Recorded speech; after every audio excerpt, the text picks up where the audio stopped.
And finally, Truist upgrading Krispy Kreme to buy with a price target of 15.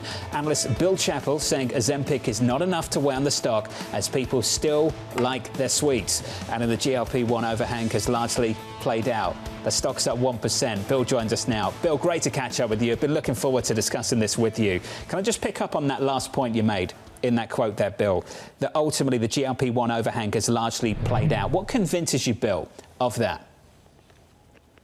Good morning, and thanks for having me. Yeah, there are two things there. One, today there's a $68 billion indulgent snack market. I mean, you think about how many snacks you've had over the past week and how many of them were indulgent or sweet versus better for you or healthy.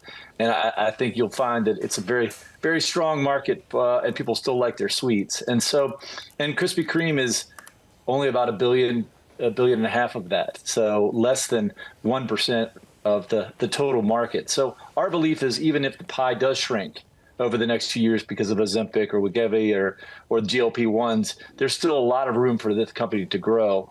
The second part, Krispy Kreme will say they're in the business of dozens. They're for parties, they're for office gatherings, they're for stuff like that. And while certainly GLP is going to have some impact, as we put in the note, you don't want to be that guy who you're on Ozempic and you bring the vegetable plate to your kid's 9-year-old birthday party. Yeah, I think there's still going to be a good, steady demand out there for these donuts, especially because they taste so good. Hey, Bill, you don't know me. That's all they'll be eating, carrots and broccoli. But that's another story for another day. Bill, you said this relationship with McDonald's is an important one. When we speak to some of these companies, they talk about diversifying, healthier snacks. McDonald's isn't what I typically think of as healthy, and this isn't what I would indicate as diversification. Bill, why is this partnership so good for this company?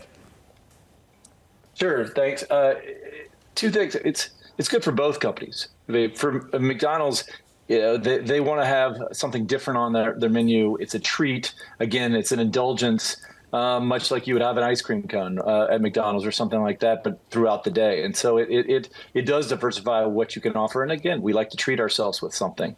For Krispy Kreme, it brings them to the kind of the major leagues. I think a lot of retailers, a lot of even consumers think of it as a sleepy Southern treat that, hey, if I'm in Atlanta or if I'm in Charlotte, I'm going to stop in and try a Krispy Kreme, even though there are locations throughout the country. And LA is one of their top 3 markets.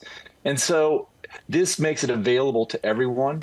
It's kind of like you think of Chick-fil-A. People don't worry about Ozempic. When they think of Chick-fil-A, they just think, hey, that's great stuff. I want to go and find one. And I think the same thing, bringing them to the big stage, you'll see them more available, not only at McDonald's, but I think national mass retailers like a Walmart, like a Target, regional grocery stores that are not in the Southeast, like H-E-B or Myers.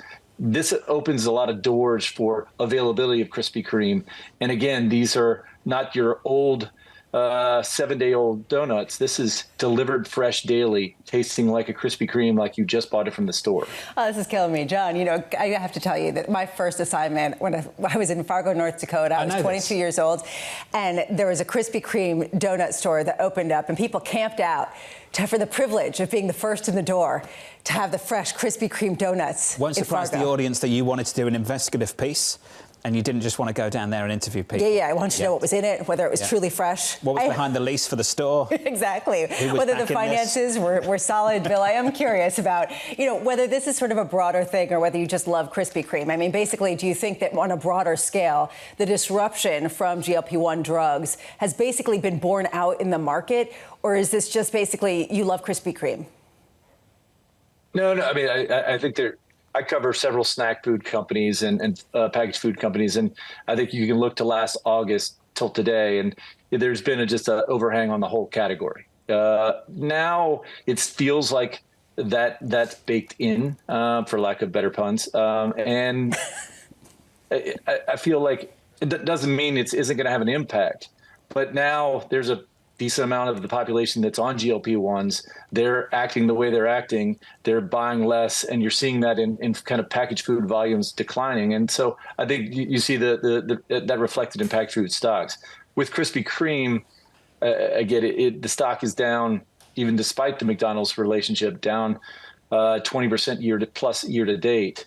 And and 60% from the high that it had right after the McDonald's announcement. And so that's where I feel like, okay, seems overdone. You're kind of throwing the baby out with the bathwater.